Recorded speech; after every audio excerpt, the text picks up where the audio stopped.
Any further questions? Yeah. Back. Yeah, you guys have, I'm sorry, Mark Hemingway with National Review. You guys have raised the issue of voter fraud, but you've also sort of defined it very narrowly. I mean, the idea that people would falsely register and then try and register in person under a false name doesn't happen very often because it's a very inefficient form of fraud. Generally what happens, like for instance, when we've seen Chicago graveyard voting for years and years, you get excess voter registrations in the system, and then people inside the system commit the fraud. And the excess voter registrations help enable that. Now, how do you respond to enabling that kind of fraud?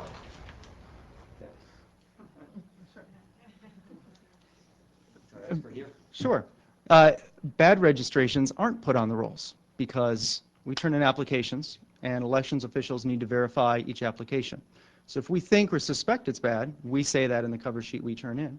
But the election official needs to verify each card. There has to be a signature, there has to be an address, and there has to be an identification number of some kind in each card. And I believe in most states people have to show up with their ID and vote if they're the first time they're a newly registered voter. So there's just nothing like that that's happened as a result of a nonpartisan voter registration drive that I know of, and nothing like that is happening here.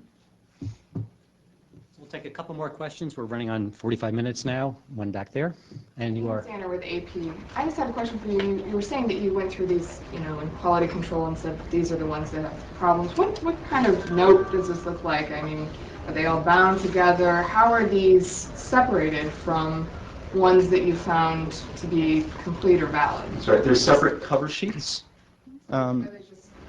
Kind of, here's a sheet on top of a stack? Yeah.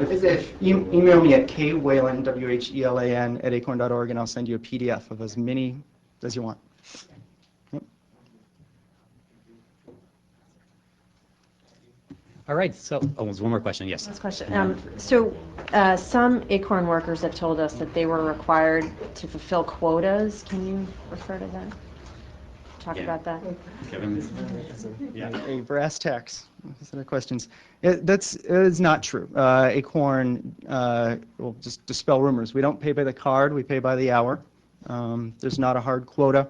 We won't keep somebody on staff all year who never registers anyone to vote, right? So you can't come back week after week and say, no, nobody wanted to. Your people are trained on how to approach people, talk to them about voting, and ask them to complete applications.